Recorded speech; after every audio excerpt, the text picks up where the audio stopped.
Si un homme te dit ces phrases, fuis. Pas demain, pas après réflexion, tout de suite. Tu crois peut-être qu'il est juste maladroit, qu'il traverse une mauvaise passe, qu'il ne sait pas aimer. En réalité, ces phrases-là, elles ne sont jamais anodines. Elles sont le signe d'un détachement émotionnel, d'une déresponsabilisation affective et parfois d'un jeu de pouvoir bien rodé. Ce n'est pas de l'amour, c'est une fuite, une domination déguisée. Dans cette vidéo, tu vas découvrir les 5 phrases les plus courantes utilisées par des hommes émotionnellement indisponibles et surtout ce qu'elles disent vraiment de leur état d'esprit. Si tu restes jusqu'à la fin, je te donnerai un outil simple pour repérer immédiatement ce type de comportement et t'en protéger. J'ai besoin de temps pour moi, mais je veux pas te perdre. À première vue, cette phrase semble saine. Un homme qui exprime un besoin d'espace, de recentrage personnel, de respiration. Rien de mal à ça, en théorie.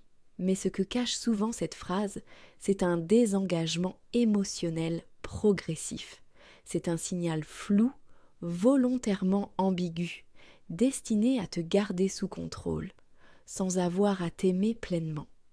Quand un homme te dit « j'ai besoin de temps pour moi, mais je ne veux pas te perdre », il est en train de poser les bases d'une relation à sens unique, d'un lien où tu devras attendre, espérer, t'adapter, pendant que lui fait sa vie, ses choix, ses silences. Il veut les avantages d'une relation, ton affection, ton écoute, ta présence, sans en assumer les responsabilités. Et surtout, il ne te libère pas, il ne rompt pas, il te suspend. Ce type de discours crée ce qu'on appelle en psychologie une dissonance affective. Tu ne sais plus si tu dois attendre, partir, tenir bon ou lui prouver encore plus que tu mérites de son amour. Ce flou est voulu. C'est du contrôle déguisé en vulnérabilité. Et si tu ne mets pas de cadre à ce moment-là, tu risques de te retrouver des semaines, voire des mois plus tard, toujours dans le doute, toujours dans l'attente, pendant que lui avance, libre, détaché. Souviens-toi, quelqu'un qui t'aime vraiment ne te met jamais dans une position de confusion prolongée. L'amour vrai est clair, stable, assumé. Alors, si tu entends cette phrase, pose-toi une question simple. Est-ce qu'il cherche à se retrouver ou à t'éloigner sans culpabiliser? Tu mérites une relation claire, pas un brouillard émotionnel.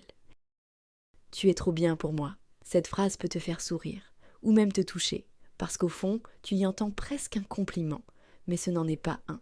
Quand un homme te dit « tu es trop bien pour moi », il ne te fait pas une déclaration d'amour, il t'annonce qu'il ne va pas s'engager, et qu'il se déresponsabilise par avance.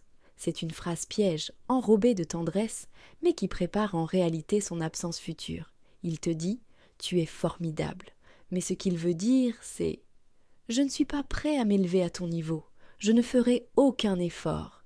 Et il inverse la culpabilité. C'est lui qui va partir ou te maltraiter. Mais c'est toi qui étais trop bien. C'est subtil, mais ravageur. Car à cause de cette phrase, tu risques de te dire « il m'aime », mais il ne se sent pas à la hauteur. Je vais l'aider, l'accompagner, lui montrer que je ne suis pas si parfaite. Et voilà comment tu baisses tes standards pour lui prouver que tu mérites d'être aimé. Tu te mets à excuser ses silences, ses absences, ses incohérences, parce qu'il t'a dit qu'il t'admirait, de loin. Mais une admiration sans engagement, c'est de l'égoïsme travesti en poésie. Ce type de phrase révèle souvent une immaturité émotionnelle ou une forme de stratégie inconsciente. Dire ce que tu veux entendre pour éviter d'assumer ses actes. Car un homme qui te considère vraiment comme trop bien fera tout pour se rendre digne de toi, pas pour s'éclipser en douceur. Souviens-toi, ce n'est pas parce qu'il te met sur un piédestal qu'il compte y monter. Parfois, il t'y laisse, pour ne jamais avoir à grimper. Et si tu veux vraiment te respecter, tu dois refuser ces fausses excuses camouflées en compliments.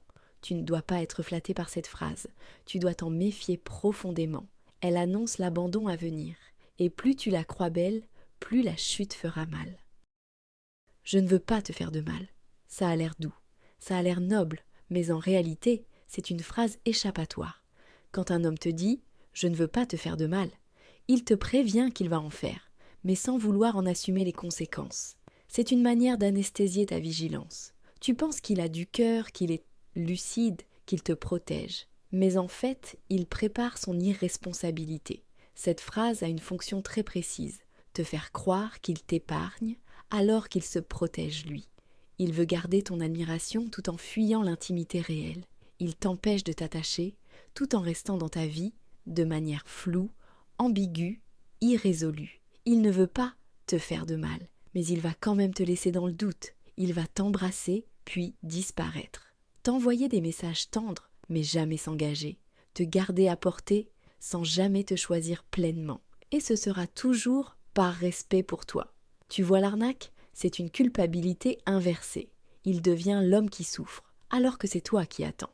Et cette phrase est terriblement efficace, car elle te donne l'illusion qu'il te respecte trop pour te blesser. Mais un homme qui respecte vraiment une femme pose des actes clairs. Il ne laisse pas planer le flou pour se préserver. Tu dois savoir que cette phrase est un drapeau rouge. Elle annonce l'arrivée d'une relation fantôme, faite de demi-mots, de demi-promesses et d'une pleine confusion. Alors arrête de croire que c'est une preuve de sensibilité. Souvent c'est juste un bouclier émotionnel, un masque. Un homme qui ne veut pas te faire de mal sort de ta vie rapidement et clairement. Il ne reste pas pour brouiller les pistes. Tu veux apprendre à repérer ces phrases manipulatrices, à lire les actes plutôt que les paroles ? Abonne-toi à Psyché Féminine, parce que ta lucidité est ta meilleure protection. Et tu mérites bien plus qu'un homme qui t'épargne. Tu mérites un homme qui t'élève. T'es vraiment différente des autres. Ça paraît doux, unique, presque sacré.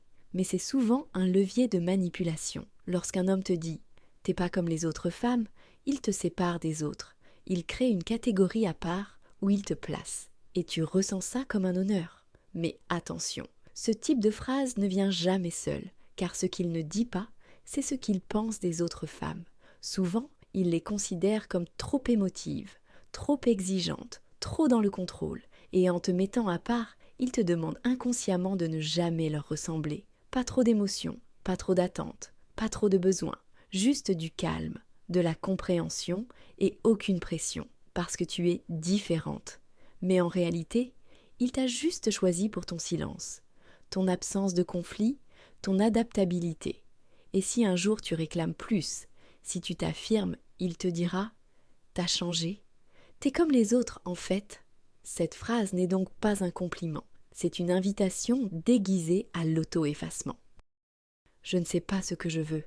C'est la phrase la plus honnête et la plus dangereuse, parce qu'elle justifie tout, les silences, les absences, les allers-retours, les contradictions. Je ne sais pas ce que je veux signifie je vais agir sans assumer. Tu ne pourras jamais lui reprocher ses changements d'avis puisqu'il t'avait prévenu.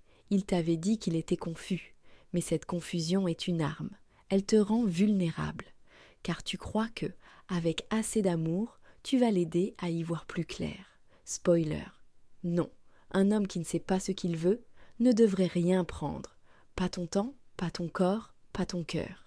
Et pourtant, il prendra tout. Il piochera dans ta tendresse, ta patience, ton énergie, pendant qu'il réfléchit. Mais l'amour ne se réfléchit pas, il se ressent. Et surtout, il se manifeste par des choix clairs. Alors retiens ceci. Un homme qui ne sait pas ce qu'il veut n'est pas prêt à vouloir quelqu'un. Tu veux apprendre à repérer ces jeux mentaux, à poser tes propres limites, à devenir inaccessible aux relations toxiques. Abonne-toi à Psyché Féminine, parce que la clarté, c'est du respect. Et le respect, c'est le seul vrai début d'amour.